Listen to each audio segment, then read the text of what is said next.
امام اعظم ابو حنیفہ رحمۃ اللہ علیہ عالم حقوق العباد کا چھوٹی چھوٹی، آپ کے شاگردوں میں سے کسی کے چہرے پر شکن آتا تو 20 بار پوچھتے کوئی پریشانی ہے میرے بیٹے کو، کیا ہو گیا؟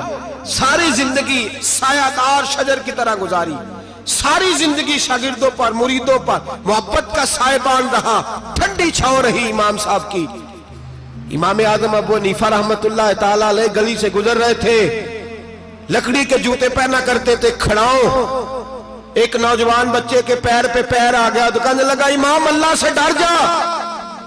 یہ لفظ کہے تو امام صاحب کی چیخ ہی نکل گئی، کئی گھنٹے بے ہوش رہے۔ لوگوں نے کہا حضور کیا ہوا؟ فرمانے لگے تم نے سنا نہیں، چھوٹے چھوٹے جوان بھی کہتے ہیں کہ ابو حنیفہ اللہ سے نہیں ڈرتا، اللہ کی مخلوق کہتی ہے نہیں ڈرتا۔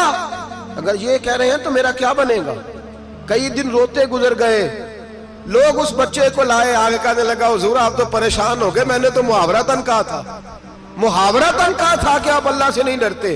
فرمانے لگے بیٹے مجھے محاوروں کا نہیں پتا، جب رب کے خوف کا نام آتا ہے تو جملے سیدھے میرے دل سے جا کے ٹکراتے ہیں، سیدھے دل سے جا کے ٹکراتے ہیں۔ گلی سے گزر رہے، لکڑی کے جوتے پہنے، کھڑاؤں، بارش ہے، کیچڑ ہے، ایک دیوار کے قریب سے گزرے تو تھوڑا سا کیچڑ اڑ کے نا تو دیوار پہ پڑ گیا۔ یہاں ٹرالی والا ساری دیوار توڑ جاتا ہے اور کہتا ہے چلو میں نے کون سا جان بوجھ کے کیا ہے۔ یہاں لوگوں کا گھر توڑ جاتے ہیں، کہتے ہیں چلو بتاؤ کتنا خرچہ آیا تھا۔ فوری طور پہ لوگ ماننے کو تیار ہی نہیں۔ امام صاحب کے پیروں سے یہ باریکی سمجھے، یہ حقوق العباد کا مسئلہ ہے، جو جاننے والے ہوتے تھے ان کا یہ طرز زندگی تھا۔ کیچڑ اڑا پیروں سے اور ایک آدمی کی دیوار پہ پڑ گیا۔ امام صاحب کھڑے ہیں، سوچ رہے کروں تو کیا کروں۔ شاگرد ساتھ ہے، حضرت جی کیا پریشانی ہے؟ آپ فرمانے لگے میں نے اس کی دیوار گندی کر دیا، صاف نہ کروں تو بھی ظلم ہے، اور اگر صاف کروں تو دیوار کچی ہے، جب صاف کروں گا تو کچھ مٹی اتر جائے گی تو کسی کے گھر کی مٹی اتارنا یہ بھی ظلم ہے۔ اب میں دو پریشانیوں میں الجھ گیا ہوں، کدھر جاؤں؟ کہا حضرت جی پھر؟ فرمایا اس کے دروازے پہ دستک دو۔ دروازے پہ دستک دی تو جو بندہ باہر آیا وہ مجوسی تھا، آگ کی پوجا کرنے والا تھا۔ امام صاحب کہنے لگے مجھے جانتے ہو؟ کہنے لگے حضور سارا کوفہ جانتا ہے، سارا بغداد جانتا ہے، ساری دنیا جانتی ہے آپ مسلمانوں کے امام ہیں، لوگ جانتے۔ آپ نے فرمایا یار مجھ سے غلطی ہو گئی ہے۔ وہ کیا؟ آپ فرمانے لگے میں اپنے انداز میں گزر رہا تھا، بوڑھا آدمی ہوں، خیال نہیں آیا، تھوڑا کیچڑ اڑ کے تیری دیوار پہ لگ گیا ہے۔ میرے بھائی یہ کوئی فرشتے تھوڑی تھے، یہی زمین پہ بسنے والے لوگ تھے، احتیاط والے لوگ تھے۔ ہم لوگوں نے پتہ نہیں اپنا مزاج اتنا سخت کیوں بنا لیا ہے، کتنے لوگوں کو لتاڑ کے، کتنی پگڑیاں اچھال کے، کتنے حقوق العباد ضائع کر کے بھی ہم اسی طرح کے مطمئن ہیں۔ کہاں سے تسلی لاتے ہیں ہم؟ کہاں سے اپنے آپ کو ٹھنڈک دیتے ہیں؟ کیسے اپنے آپ کو ہم سکون دے لیتے ہیں کسی کو تکلیف دے کے؟ کس طرح سکون کی نیند آتی ہے جب کوئی پریشان ہوتا؟ کیوں ہمارا دل پتھر ہو گیا؟ اعلیٰ حضرت فرمایا کرتے تھے جا کسی سے جا کے علاج کرا، تیرے سینے میں جو دل دھڑک رہا ہے وہ سخت ہو گیا، جا کسی سے جا کے اس کی دوائی کھا، تجھے خیال ہی نہیں آتا تڑپتے لوگوں کو دیکھ کر، جا کے علاج کرا، اگر ایسے ہی مر گیا تو حالات تیرے حق میں اچھے نہیں ہوں گے۔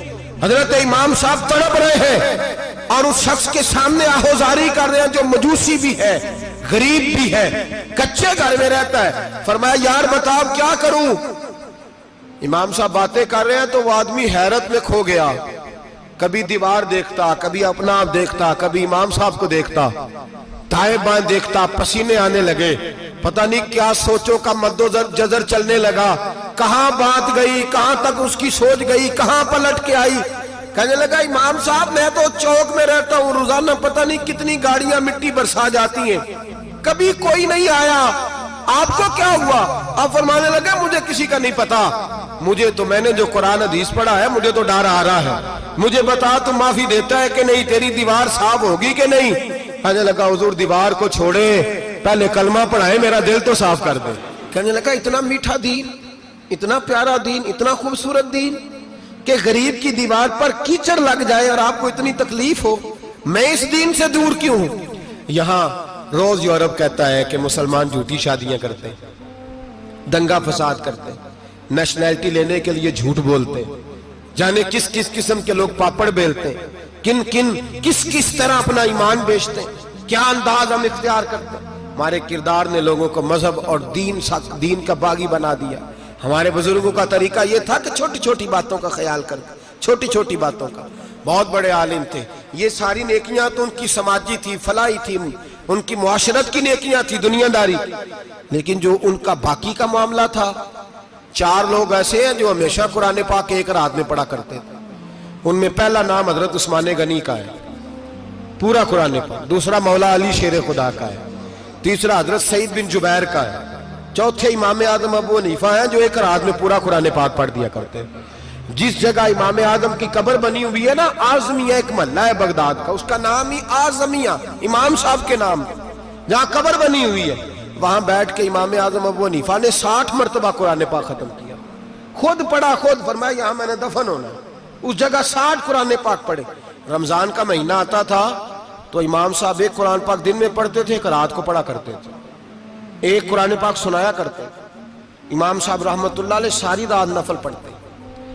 لوگ کہتے ہیں کہ امام صاحب کی رات نماز کے لیے کھڑے ہوتے تو ایک رکعت میں 15 سپارے پڑھتے. تو لوگ کہتے تھے یہ ابو حنیفہ نہیں, یہ تو کوئی کسی نے پلر کھڑا کر دیا, یہ تو کوئی ستون ہے, رکوع ہی نہیں کرتا, پورے 15 سپارے. یہاں تو ابھی تراویح آئیں گی, لوگ پہلے سے کہنے لگ گئے بڑی گرمیوں کے روزے ہیں, بڑی گرمیوں کے روزے ہیں. اور آ تو لینے دے بھائی, پہنچ تو لینے دے رمضان شریف کو. اللہ بڑا مہربان ہے, ہر چیز کو بدلنے پہ قادر ہے. پہلے سے لوگ تیاری کر رہے ہیں, مسجدیں ڈھونڈیں گے جائے اسی اچھا ہو, قرآن جلدی پڑھا جائے, ڈھونڈ کے. امام صاحب رحمت اللہ تعالیٰ علیہ, اور میں اکثر کہا کرتا ہوں, میں کہتا ہوں تو تراویح میں کھڑا نہیں ہوتا, پاسپورٹ کے دفتر کھڑا ہو جاتا ہے 2 گھنٹے, شناختی کارڈ کے دفتر تو 3 گھنٹے کھڑا ہو لیتا ہے. یہ تیرا ظلم ہے اپنی ذات کے ساتھ کہ تجھے قرآن کے لیے کھڑا نہیں ہوا جاتا, دنیا داری کے لیے کھڑا. وہ پروجیکٹر کرانے جائے تو چاہے تجھے 4 گھنٹے لائن میں کھڑا ہونا پڑے, وہاں تو کھڑا ہو لیتا ہے. اللہ سے ڈر, اپنی تھوڑی سی دنیا داری کے لیے سارا کچھ کر لیتا ہے. حضرت امام صاحب رحمت اللہ تعالیٰ علیہ تقوی اور طہارت کے پہاڑ 55 حج کیے امام اعظم نے. کتنے؟ 55 حج فرمائے. حج ایک مشقت والا کام ہے, جدوجہد والا کام ہے. جوان بھی تھک جاتے ہیں, کہتے ہیں بڑا مشکل ہے جی, اور یہ جتنا مرضی آسان ہو گیا قیامت تک اس نے مشکل ہی رہنا ہے, اس لیے کہ یہ ایک مجاہدہ ہے. 55 حج کیے. آخری حج پہ گئے تو کعبے کے مجاور کو کہنے لگے ذرا کھول نہیں دیتے کعبے کا دروازہ, میرا اندر جانے کو دل کرتا ہے. اس نے دروازہ کھولا, اندر گئے تو کہنے لگے خدایا, 2 جملے کہے, کہنے لگے اے اللہ جتنا تو نے مال دیا تھا میں اتنا شکر نہیں ادا کر سکا, اور جتنا تو نے علم دیا تھا میں اتنا عمل نہیں کر سکا, اب بوڑھا ہو گیا ہوں, مہربانی کرنا مجھ سے درگزر والا معاملہ کر. اور اے اللہ اگر تو مجھے بتا دے کہ تو راضی یا ناراض ہے تو میں ذرا سکون سے مر جاؤں. کہتے ہیں کعبے کی دیواروں سے آواز آنے لگی, ابو حنیفہ تیرا رب تجھ سے بڑا راضی ہے. داتا گنج بخش علی اجویری جیسا بابا 1000 سال پہلے لکھ کے گئے کشف الماجود میں, داتا صاحب نے لکھا ہے 1000 سال پہلے کشف الماجود میں. داتا صاحب فرماتے ہیں میں حضرت بلال کی قبر پہ حاضری دینے گیا, یعنی 1000 سال پہلے کے مسلمان بھی قبروں پہ مزاروں پہ جایا کرتے تھے. داتا صاحب لکھتے ہیں, کہتے ہیں ملک شام میں حضرت بلال حبشی کی قبر پہ حاضری دینے گیا, میں قبر پہ حاضری دے کے تو ساتھ لیٹ گیا, میری آنکھ لگ گئی, مجھے خواب میں نبی پاک کا دیدار نصیب ہوا. گویا حاضری حضرت بلال کی, اور برکت یہ کہ وہاں مجھے مصطفیٰ کا دیدار نصیب ہو رہا ہے. فرماتے ہیں نبی پاک میری خواب میں آئے, حضور نے ایک بوڑھے بابے کے گلے میں ہاتھ ڈالا ہوا ہے اور اپنے ساتھ چلا رہے ہیں. میں نے عرض کی یا رسول اللہ یہ کون ہے؟ تو نبی پاک نے فرمایا یہ تیرا امام اعظم ابو حنیفہ ہے. فرماتے ہیں مجھے سمجھ آ گئی کہ امام اعظم بھٹک اس لیے نہیں سکتے کہ انہیں رسول پاک نے سہارا عطا فرمایا ہے, وہ بہک اس لیے نہیں سکتے کہ نبی پاک نے انہیں سہارا دیا. داتا گنج بخش علی اجویری رحمت اللہ تعالیٰ علیہ فرماتے ہیں کہ امام صاحب رحمت اللہ تعالیٰ علیہ بہت بڑی شخصیت. امام اعظم کا پیغام کیا ہے؟ انہوں نے فقہ بنائی, دین پھیلایا, جتنی بھی میں نے باتیں سنائی سارا پیغام, ایک پیغام ہے امام صاحب. امام صاحب رحمت اللہ تعالیٰ علیہ فرماتے ہیں کہ دین پر عمل کرنے والوں کو بھی کسی اچھی صحبت کی ضرورت ہوتی ہے. عمل کرنے والے کو آپ فرماتے ہیں کئی دفعہ عمل کرنے والے کا عمل بھی ٹوٹ جاتا ہے, استقامت نہیں رہتی. فرماتے ہیں اچھی صحبتیں تلاش کرو, ان کے پاس بیٹھا کرو, ورنہ ہو سکتا ہے جو عمل تم کر رہے ہو اس میں کمی آ جائے. جتنا نیک لوگوں سے رابطہ زیادہ رہتا ہے انسان کا دین پر عمل زیادہ رہتا ہے, جتنا نیک لوگوں سے پیچھے ہٹتا ہے اتنا دین سے آپ فرمایا کرتے تھے اگر 2 سال نہ ہوتے جو میں نے امام جعفر صادق کی صحبت میں گزارے تو ابو حنیفہ ہلاک ہو جاتا۔